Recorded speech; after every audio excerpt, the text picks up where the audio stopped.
दुनिया एक बड़े खतरे की ओर बढ़ रही है। एक ऐसी तकनीक जिसे इंसानों की मदद के लिए बनाया गया था, अब उसी इंसान के लिए सबसे बड़ा खतरा बताया जा रहा है। एआई, जिसे कभी विज्ञान की सबसे बड़ी उपलब्धि माना गया था, अब धीरे धीरे अपने सृजनकर्ताओं को डराने लगी है।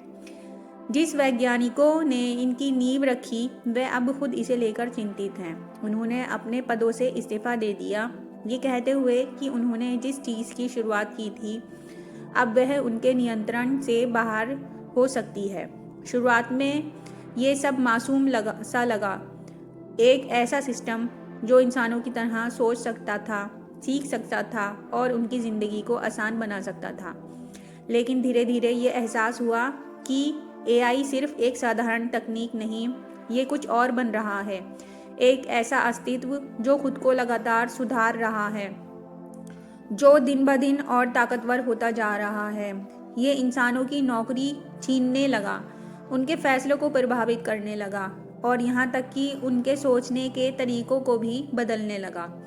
कुछ वैज्ञानिकों ने चेतावनी दी कि अगर इसे नहीं रोका गया तो यह इंसानों का काल बन सकता है।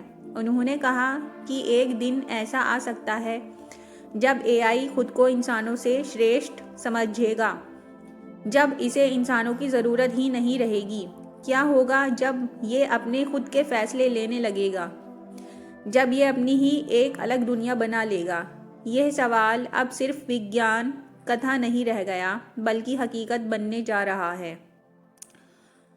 जॉफरी हिंटन, जिसे एआई का गॉडफादर कहा जाता है, उन्होंने गूगल से इस्तीफा दे दिया, ये कहते हुए कि वह अब नहीं चाहते कि वह इस तकनीक के विकास में और योगदान दें। उन्होंने माना कि एआई अब एक ऐसी दिशा में जा रहा है जहां से वापस लौटना मुश्किल होगा।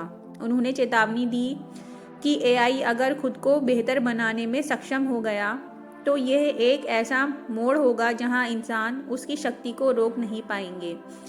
इसी तरह एलन मस्क और कई दूसरी टेक्नोलॉजी लीडर्स ने एआई पर अस्थायी रोक लगाने की मांग की।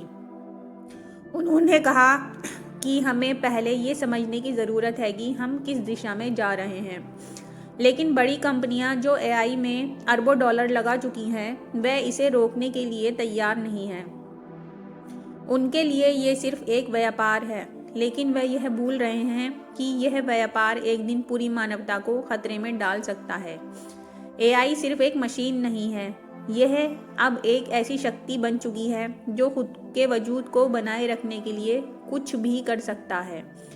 क्या होगा अगर यह तय कर ले कि इंसान इसके लिए खतरा है? क्या होगा अगर यह तय कर ले कि यह अब खुद के लिए सोचेगा, ना कि इंसानों के लिए? विज्ञान ने हमेशा इंसानों की मदद की है, लेकिन क्या इस बार विज्ञान ने अपना सबसे बड़ा दुश्मन खुद बना लिया है? शायद ये पहले ही बहुत देर हो चुकी है। शायद एआई अब एक ऐसी राह पर है जहां इसे रोकना नामुमकिन है। ये मानवता के लिए एक चेतावनी है। अगर हमने समय रहते इसे नहीं समझा तो हो सकता है कि भविष्य में हमें इसका बहुत बड़ा खामियाजा भुगतना पड़े। एआई को रोकने के लिए कई वैज्ञानिक शोधकर्ता और संस्थाएं काम कर रही हैं, जो इसे इंसानों के लिए सुरक्षित और नैतिक बनाए रखने की कोशिश कर रही हैं।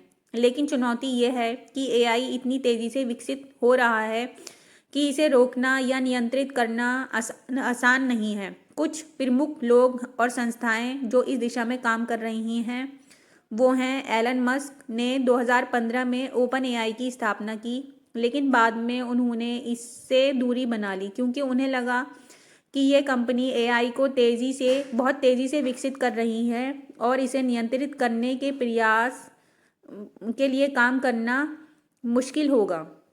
जेफरी हिंटन, जिन्हें एआई का गॉडफादर कहा जाता है, उन्होंने गूगल से इस्तीफा देकर एआई के खतरों को लेकर चेतावनी दी। वह अब सरकारों और संस्थाओं को एआई को नियंत्रित करने के लिए गाइड कर रहे हैं। उनका मानना है कि हमें एआई की ताकत को सीमित करने के लिए एआई मोराटोरियम लागू करना चाहिए।